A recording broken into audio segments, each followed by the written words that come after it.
Ko šī Latvijas ieviestā sistēma, vienotā rēķina, vienotā līguma, vienotās klientu apkalpošanas sistēma dod iedzīvotājiem?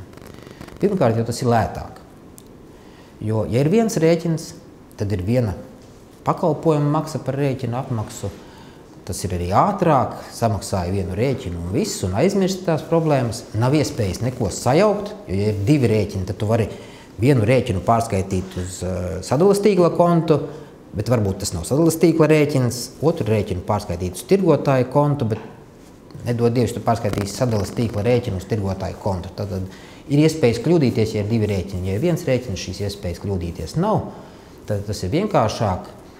Viens līgums, ja jūs nopirkuši dzīvokli vai māju, tad jums nav jāmeklē sadales tīklus, jūs ejiet pie sava elektroenerģijas tirgotāja, kurš jums ir labākais, draudzīgākais, tuvākais, mīļākais.